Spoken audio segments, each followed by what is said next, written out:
Assalamualaikum warahmatullahi wabarakatuh. Kali ini kita akan membahas tentang regresi linier berganda.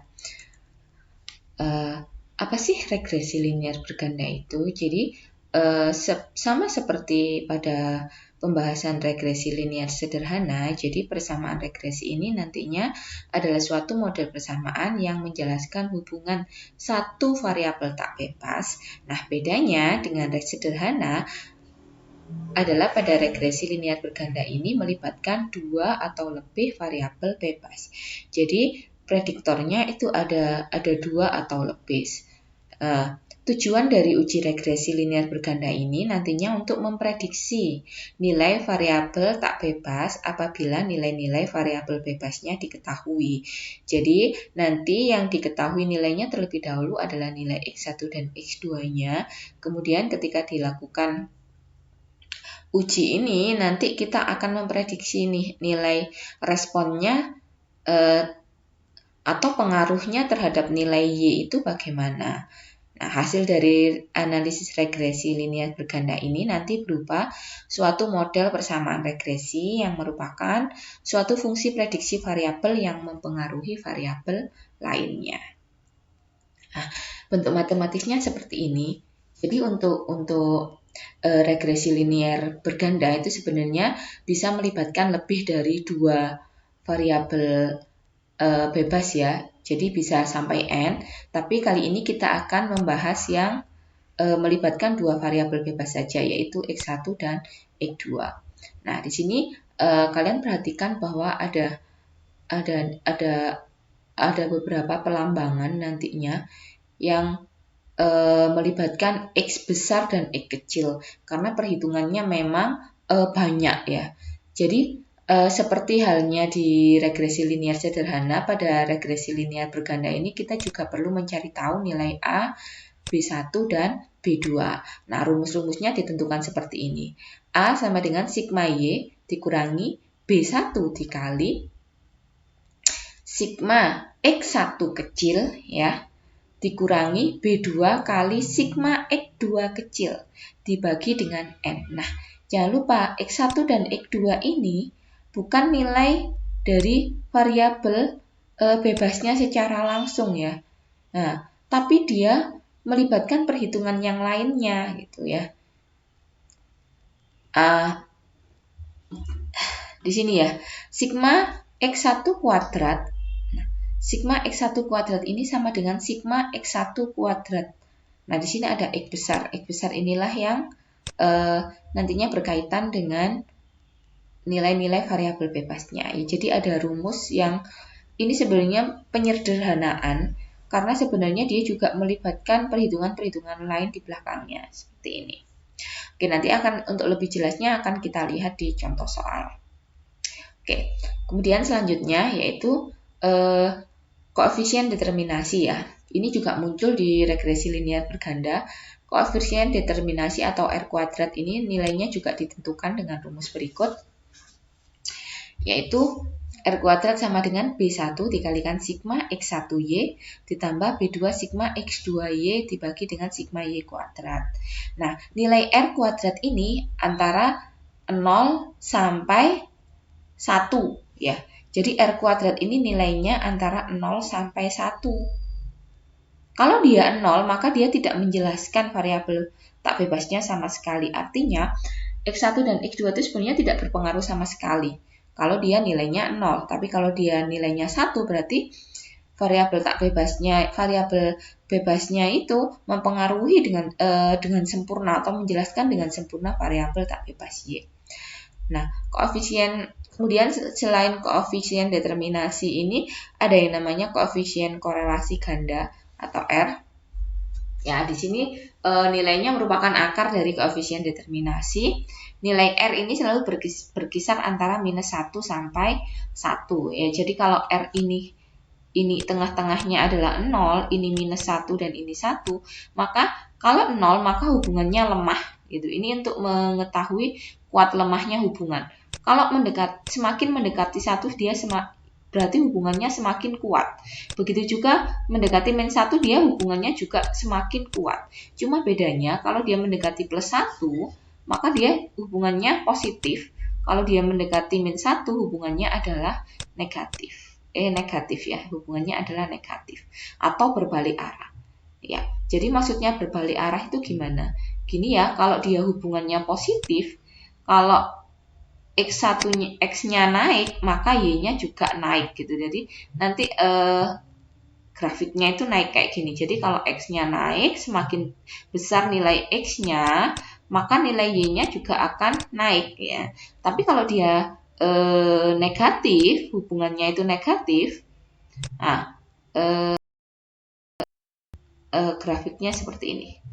Nah, mungkin bisa jadi seperti ini. Jadi kalau X-nya naik, Y-nya malah turun gitu. Nah, itu hubungan yang negatif atau berbalik arah. Tapi nilainya sama.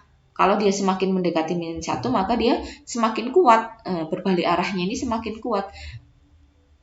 Begitu juga kalau mendekati plus 1 itu juga semakin kuat. Nah, interpretasi koefisien korelasi ya, nilai R ya. Jadi kalau dia antara 0 sampai 0,25, berarti hubungannya sangat lemah. Kalau dia 0 berarti tidak ada korelasi atau tidak ada hubungan sama sekali ya. Jadi kalau 0 sampai 0,25 sangat lemah. Nah, ini bisa negatif atau positif ya. Nanti tergantung dia apakah dia hubungannya positif atau negatif seperti itu.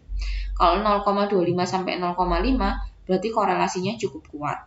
Kalau 0,5 sampai 0,75 kuat, 0,75 sampai 0,99 ini sangat kuat. Kalau R-nya sama dengan 1 berarti korelasi sempurna. Berarti variabel bebasnya itu menjelaskan dengan sempurna variabel tak bebasnya. Artinya tidak ada faktor-faktor lain yang mempengaruhi selain variabel bebas tersebut. Nah, selain kalau tadi koefisien korelasi ganda dan koefisien determinasi ini menjelaskan X1 dan X2 secara simultan, ada juga yang namanya korelasi parsial. Kalau korelasi parsial ini berarti terpisah ya. Jadi misalnya korelasi antara X1 dan X2, korelasi antara Y dan X1, korelasi Y dengan X2. Kalau tadi itu lebih ke arah simultan. Simultan itu artinya X1 dan X2 secara bersamaan, bagaimana pengaruhnya terhadap Y. Kalau parsial ini lebih ke masing-masing gitu ya. Nah, korelasi parsial itu bentuknya ada 3 macam seperti yang saya sebutkan tadi. Bisa jadi korelasi antara X1 dan X2, maka Y-nya dianggap konstan. Kita lambangkan koefisien korelasinya R12Y seperti itu. Kalau Y dan X1, X2-nya konstan berarti RY1 2 seperti itu dan seterusnya.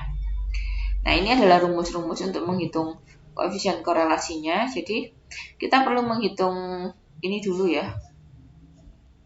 Perlu menghitung RY1, RY2 dan R12. Jadi ini koefisien korelasi parsial dari antara Y dan X1. Rumusnya seperti ini. Kalau antara Y dan X2 rumusnya seperti ini dan seterusnya. Oke, ini R1, kemudian mencari koefisien korelasi untuk hubungan antara X1 dan X2 kalau Y-nya diabaikan, rumusnya menggunakan ini. Ada lagi yang namanya kesalahan baku estimasi atau standard error estimate. Jadi, ini digunakan untuk melihat apakah persamaan regresi yang terbentuk ya tepat atau kurang tepat dipakai untuk mengestimasi atau memprediksi variabel respon. Jika kesalahan bakunya besar, maka persamaan regresi yang terbentuk kurang tepat. Nah, hal ini disebabkan karena selisih nilai antara variabel respon Y dengan Y kenyataannya itu secara besar. Secara matematik, menghitung kesalahan baku estimasi menggunakan rumus ini. Ya, rumusnya memang panjang dan banyak. Kemudian setelah kita mendapatkan persamaan regresinya, kita juga perlu melakukan uji hipotesis dan uji signifikansi. Jadi kalau uji hipotesis itu untuk kalau regresi linear berganda kita menggunakan uji F karena melibatkan X1 dan X2 terhadap Y. penggunaan uji F ini bertujuan untuk mengetahui apakah variabel bebas X1 dan X2 secara signifikan bersama-sama berpengaruh terhadap variabel tak bebas Y. Nah, jadi kalau regresi linear berganda itu menggunakan uji F, tapi kalau regresi linear sederhana itu menggunakan uji T. Nah, untuk langkahnya, kalau uji F, berikut langkah-langkahnya ya. Jadi yang pertama kita perlu menentukan hipotesisnya dulu. Nah, jadi perlu menentukan H0 dan H1. Nah, jangan lupa untuk kita kan ingin melihat pengaruh ya. Karena kita ingin melihat pengaruh, maka H0-nya ini pastikan kita memilih yang netral dulu. Yang netral artinya apa? Kita anggap tidak ada pengaruh. Jadi variabel kita anggap bahwa variabel X1 dan X2 itu tidak berpengaruh. Ini jadikan tidak berpengaruh signifikan terhadap variabel Y. Ini jadikan sebagai H0. Jadi ketika kita menentukan hipotesis, pemilihan H0 itu selalu yang netral dulu, artinya ya kita anggap nggak ada pengaruhnya dulu gitu. Itu adalah H0-nya. Kemudian H1 adalah sebaliknya dari H0. Berarti kalau H0-nya tidak berpengaruh signifikan, maka H1-nya kita memilih berpengaruh signifikan. Oke. Nah, yang kedua kemudian menentukan tingkat signifikansi nih. Nah, yang sering digunakan digunakan adalah alfa 5%. Berarti ini taraf kepercayaannya itu 95%. Ya, jadi kita menggunakan alfa sebesar 5%, signifikansinya adalah 5%. Kemudian setelah menentukan H0, H1 dan alfa, kita menghitung nilai F hitungnya. Nilai F hitung dihitung berdasarkan persamaan ini. R kuadrat per K sama dibagi 1 min R kuadrat dibagi per N min K min 1. Kalau kita sederhanakan bentuknya seperti ini. Di mana N-nya adalah jumlah data dan K-nya adalah jumlah variabel bebas dan variabel tak bebas. Berarti kalau kita menggunakan variabel bebasnya ada X1, X2 dan tak bebasnya Y, maka nanti K-nya ini sama dengan 3. Seperti itu ya. Nah, kemudian kita perlu untuk menentukan F-tabel. Nah, F-tabel ini kita menggunakan tabel uji F. Nah, tabel uji F-nya kita pakai alfa 5% juga. Nah, kalau di uji F itu kita perlu menentukan derajat kebebasan denumeratornya dan denominator ya. Kalau numerator ini kita K-1. Kalau K 3 berarti 3-1 sama dengan 2. Berarti df1-nya adalah 2 ya. Numeratornya adalah 2, kemudian kalau denominatornya itu tergantung jumlah datanya dikurangi dengan K. K-nya tadi 3 ya, bukan 2 kan ya. Ini kan K-nya 3. Jangan sampai salah dikurangi dengan ini. Jadi ini nanti dikurangi dengan 3, tergantung N-nya berapa.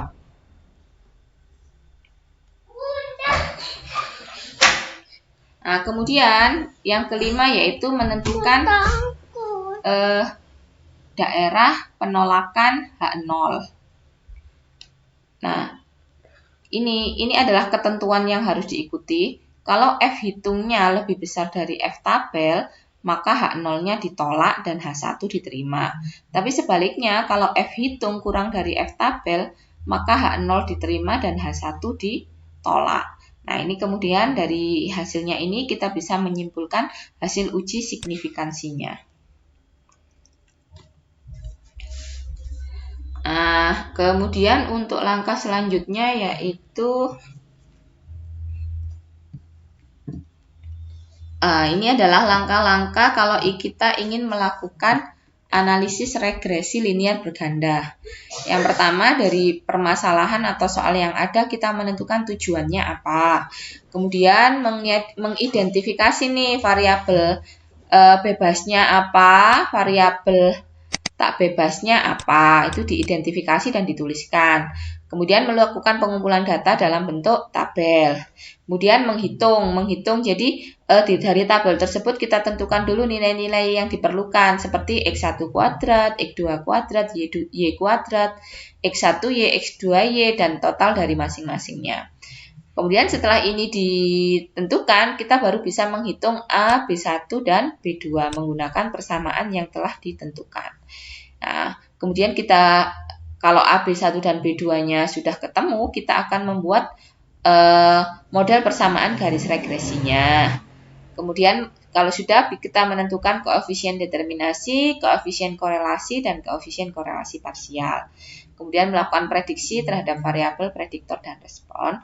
Baru dilakukan uji signifikansi menggunakan uji F. Kalau parsialnya menggunakan uji T. Nah, kita langsung ke contoh soalnya. Ya, jadi kita akan ke contoh soal. Di sini ada studi kasus. Ya, di sini ada contoh kasus. Di sini ini kalau kalian baca ini nanti tentang jumlah produksi dari suatu perusahaan berkaitan dengan alat atau mesin yang mereka punya. Jadi mereka ingin menghitung nih alat ini atau proses menggunakan alat ini apakah berpengaruh gitu. Apakah berpengaruh signifikan terhadap optimalisasi produksi.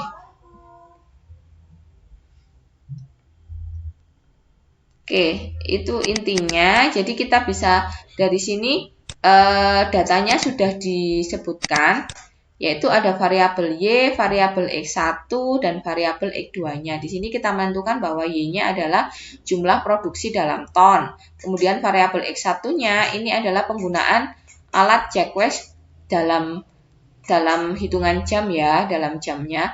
Kemudian variabel X2 adalah penggunaan Nordberg dalam jam. Nah, ini ada 29 data. Nah, dari sini kita melakukan analisis regresi linear berganda dengan itu tadi ya, dengan dengan langkah-langkah yang sudah disebutkan sebelumnya. Yang pertama kita menentukan tujuannya dulu. Nah, tujuannya di sini kan tadi untuk apakah waktu Jacques primary crushing plan dan Nordberg primary crushing plan mempengaruhi jumlah produksi. Apakah itu mempengaruhi jumlah produksi? Kemudian kita mengidentifikasi variabel yang menjadi variabel bebas apa saja dan yang menjadi variabel tak bebas apa gitu. Jadi variabel bebasnya atau yang kita ingin lihat pengaruhnya yaitu waktu Jacques primary crushing plan dan waktu Nordberg primary crushing plan terhadap jumlah produksi. Apakah itu benar-benar berpengaruh gitu? Karena perusahaan ingin mengetahui apakah alat ini benar-benar dibutuhkan gitu. Mungkin untuk penambahan unit alat dan sebagainya. Kemudian kita menentukan nilai-nilai yang diperlukan ya. Jadi di sini kita menggunakan huruf besar ya. Y besar, X1 besar, X2 besar dan seterusnya. Kemudian kita menghitung sesuai ketentuannya. Kalau Y kuadrat ya berarti Y ini dikuadratkan. Kalau X1 kuadrat juga seperti itu. Kemudian ini X1 kali Y berarti X1 dikalikan dengan Y. Nah, seperti itu terus ya.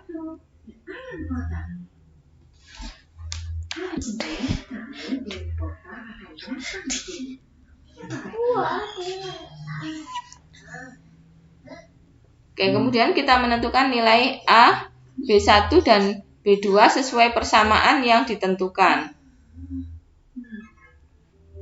Nah, di sini ya, kalian lihat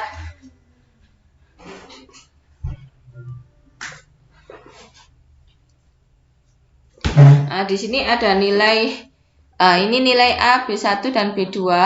Ini kalian lihat ada huruf kecil ya. Di sini berbeda dengan huruf besar. Kalau X1, X-nya kecil ini dia nanti berkaitan dengan rumus yang bawah. Jadi kalau rumus yang bawah ini kan kalau B1 itu kan sigma X2 kuadrat. Nah, X2 ini bukan X2 kuadrat, ini bukan langsung X2 kuadrat yang di sini ya. Bukan ya. Jadi X2 kuadrat kecil itu harus dicari dulu dengan rumus persamaan yang ini. Sigma X2, X besar 2 kuadrat dikurangi ini dan seterusnya. Nah, ini cara perhitungannya persis seperti itu. Nah, ini B1, B2 dan A. Ini masing-masing nilai dicari dengan rumus-rumus yang ada di atas ini. Nah, kita memang harus mencari B1 dan B2-nya dulu, baru nanti akan ketemu A-nya.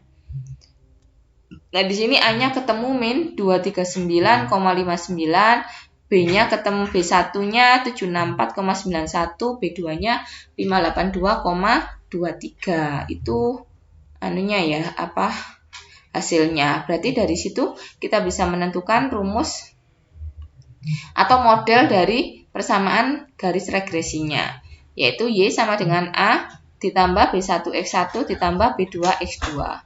A-nya tadi sesuai ini minus plus B1 plus B2.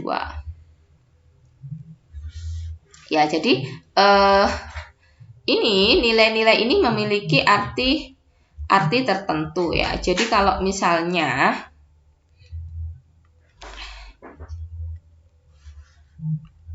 ya, jadi ada nilai Y sama dengan minus 239,59 ditambah 764,91 X1 tambah 582,23 X2. Nilai-nilai ini memiliki arti masing-masing. Jadi, misalkan ini koefisien dari X1. Ini artinya, jadi kalau X1 atau Jacques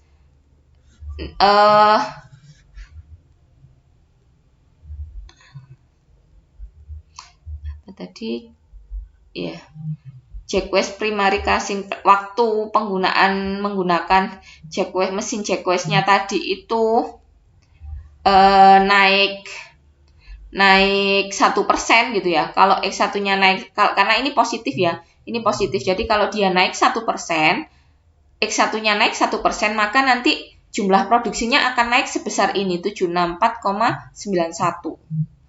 Naik satu poin gitu ya. Ini juga gitu. X2-nya juga gitu. Penggunaan alat notebook tadi ya. Kalau misalnya ini naik, penggunaan alatnya naik 1, maka nanti produksinya juga naik. Jadi memang mempengaruhi sebesar itu. Kemudian kalau intercept atau A-nya ini di sini dia bernilai negatif. Maksudnya apa? Jadi kalau dua alat ini bernilai 0 atau tidak menggunakan kedua alat ini, masing-masing bernilai 0 ya. Kalau dia masing-masing bernilai 0, maka produksinya negatif. Padahal negatif itu kan nggak mungkin ya produksi negatif. Jadi artinya bahwa alat ini harus digunakan gitu. Alat ini memang harus digunakan, jadi ada batas minimal penggunaan alat ini supaya mereka bisa tetap berproduksi. Seperti itu.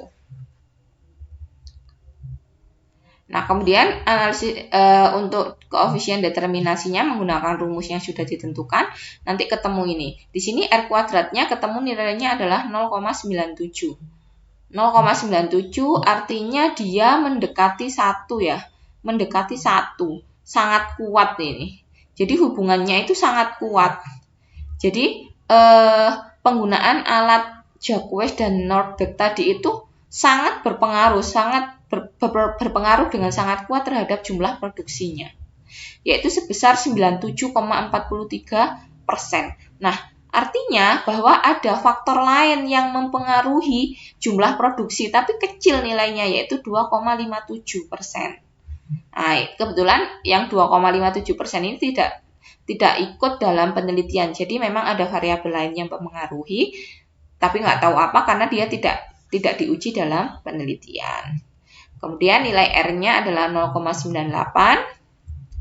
Nah, L ini adalah akar dari koefisien determinasi tadi, nilainya antara negatif dan positif. Karena dia mendekati positif 1, yaitu tadi berarti hubungannya sangat kuat dan searah. Jadi kalau penggunaan alat ini dinaikkan, maka jumlah produksinya juga akan naik. Kalau dia diturunkan juga akan turun. Nah, ini adalah koefisien korelasi parsial ya, ini mencari hubungannya dari masing-masing variabel. Nah, ini koefisien korelasi parsialnya kita cari dulu dengan rumus yang ada. Jadi yang dicari adalah RY1, RY2, dan R12. Ini nilainya udah ketemu, kemudian baru kita bisa menghitung korelasi antara X1 dan X2. Ini rumusnya seperti ini. Nah, kalau korelasi antara Y dan X1 seperti ini, kalau Y dan X2 seperti ini. Oke, kemudian, nah ini juga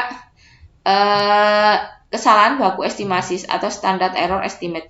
Rumusnya seperti ini, ketemu nilainya adalah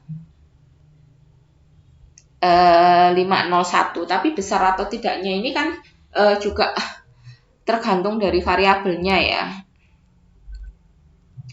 Setelah itu baru kita bisa melakukan uji hipotesis atau uji signifikansi.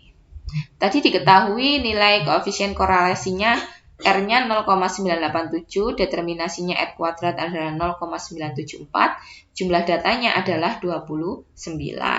Nah, hipotesisnya kita pakai H0-nya itu bahwa variabel X tidak berpengaruh signifikan terhadap variabel Y, H1-nya variabel X berpengaruh signifikan terhadap variabel Y. Tingkat signifikansinya kita ambil alfa sama dengan 5%. Nah, nilai F hitungnya kita menggunakan rumus ini, nanti ketemu F hitungnya adalah 494,411. Nah, kemudian kita nyari F tabel. F tabel jangan lupa tadi DF1-nya adalah K-1, 3-1 berarti 2. DF2-nya itu adalah kalau N-nya 29 berarti 29 dikurangi 3 ya, sama dengan 26. Nanti kita cari di tabel. Ini ada tabel, mana tabel F ya? Tadi 2 sama, ya di tabel F ini kita cari dulu. Nah, ini alfa 5% ya, pastikan alfanya 5%. Nah, berarti tadi 2 ya, DF1-nya ini adalah DF1, 2, kemudian DF2-nya tadi K-3, 29-3, berarti 26. Berarti dia nilainya adalah 3,39. Nah, di sini berarti nilainya adalah 3,39. Nah, F tabelnya 3,39.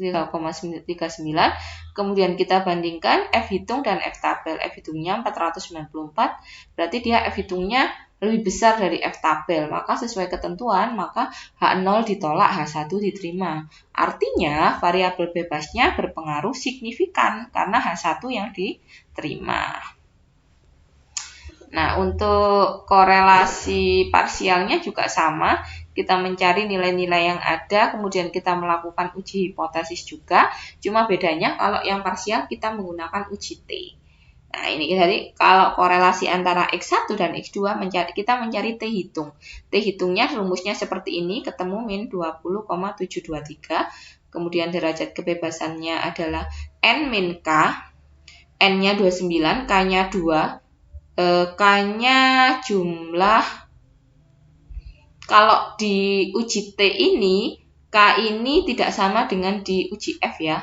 K ini dia adalah jumlah variabelnya.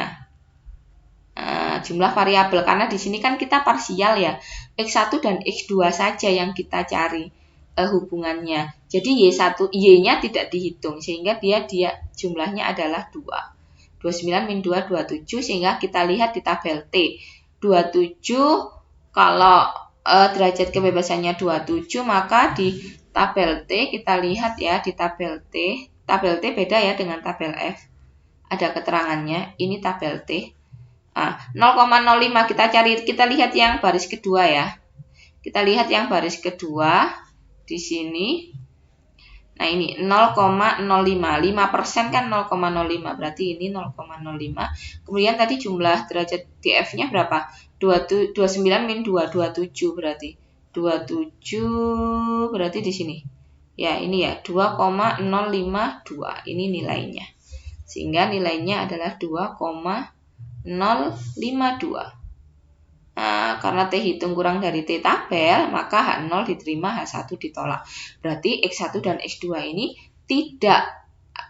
X1 tidak berpengaruh signifikan terhadap X2. Nah, tapi ini Mas, hanya X1 dan X2 saja kita lakukan untuk Y dan X1, kemudian kita lakukan dengan Y dan X2. Ternyata dari uji hipotesis, ketemu kesimpulannya seperti ini. X1 dan X2 tidak saling mempengaruhi. Kalau X1 itu berpengaruh signifikan terhadap variabel Y dan X2 berpengaruh signifikan terhadap variabel Y. Nah, kemudian ini ada latihan soal, silahkan dikerjakan secara individu. Kalau ada pertanyaan, silahkan langsung ditanyakan. Demikian penjelasan saya untuk analisis regresi linear berganda. Selanjutnya akan saya jelaskan analisis regresi linear berganda kalau kita menggunakan Microsoft Excel. Terima kasih. Assalamualaikum warahmatullahi wabarakatuh.